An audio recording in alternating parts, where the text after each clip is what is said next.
Hey, Frankie, how are you? All right, kiddo. Listen, I had a handful of tools around in my old toolbox, but I'm in Massachusetts right now, and it's not quite all my stuff, but it's a little smattering of stuff that I want to show you some of the stuff you ought to have in your toolbox. Okay, so basically these are all the tools, and I'm going to go through and around them and talk about each of them. One is you ought to have a real nice set of heavy-duty craft scissors for cutting burlap or fiberglass mat or whatever. I don't think it would hurt you to have a pair of needle nose pliers and a pair of wire cutters. I've got a couple different pairs of tweezers here. These are butterfly tweezers. These actually tighten when you let them go. These are more of the normal kind that get tighter when you squeeze them. Over here, I have several different kinds of spatulas, and they're good for laying out seam lines and for when you're laying up clay walls for molds. Some of these I actually use, like this one here, for smearing alginate around during life casting. These would be for getting up really close with a clay wall when doing some, when laying up a seam line for a case. These are all pretty useful. They have one that's very similar to this guy right here, except it's narrower in the tip. It looks almost like a boat oar.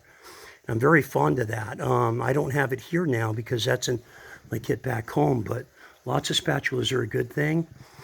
These right here are just different kinds of paint brushes, just for smoothing out clay and, sometimes painting releases on and stuff like that.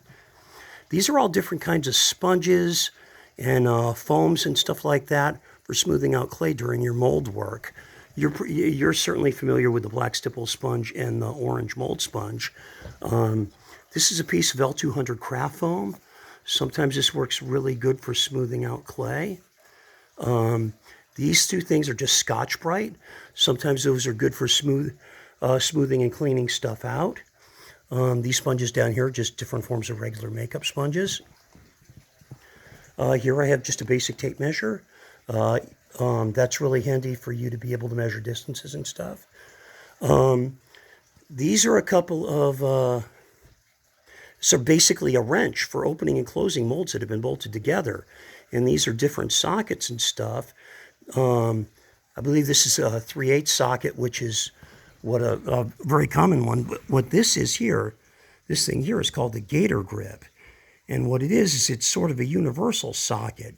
Basically, this will fit around any size of a bolt so that you can open or close molds. And then this side, of course, it would plug right into the wrench here. I want to say I bought that at Sears and Roebuck. It's called a gator grip. If you look around, I'm sure you can find that online. Right here, we have just different colors of Sharpie. And those are good, when you're marking out the case line on a sculpture to know exactly where you need to stop the clay wall. This here is called a Sureform tool. It's very similar in purpose to the small hand rasp we had in your toolbox at school. These are all different forms of clay smoothing tools. You are familiar with this. This is called a rubber kidney tool. These come in black, they come in blue, they come in different hardnesses. This one's really tired. It's probably about 15 years old. This is another different way to smooth clay around just by squishing it around. It's just a flat piece of steel stock. After I've got the plane of a clay wall done, I may scrape this, the nice clean edge, I may scrape that lightly over the clay just to make it super smooth. And this is one of my favorite clay shaping tools. This is a quasi-flexible. If you see that, I can squish that with my fingers. It's got a straight edge here. It's got a serrated edge here. This is good for really smoothing and shaping the clay when you're laying up clay walls. This is one of my favorite of the bunch. I believe I got this at Carter Sexton, which is an art supply store on Laurel Canyon at Magnolia, North Hollywood. It's just a couple doors down the street from Friends Beauty Supply. And this is an aluminum kidney tool. And you can see it has the serrations there, and the back edge of it is straight. Lastly, over here, kiddo, a basic table scraping tool. If you're trying to clean your station at the end. A couple forms of X-Acto knives. It's basically a utility razor. It's more of a smaller disposable one.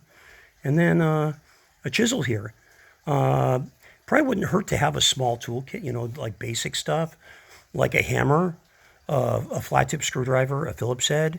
All this stuff would fit into a small toolbox. This right here is my art case. That holds most of my stuff. There's still a lot of stuff in there, but most of the rest of that is sculpture and stuff. But yeah, and I'm sure you're going to add to it as you find things, as you go through tasks and say, man, I wish I had this, I wish I had that. And you'll add those things, and that's what'll make it your kit. Anyhow, kiddo, I hope very much that you're safe and well. I know times are crazy, and I hope you stay safe, and I hope you do really well over with Brian. I know Crystal, I have a girl, Crystal Gomez, over there, and she enjoys working with Brian very much. Anyhow, best wishes, kiddo. You be safe.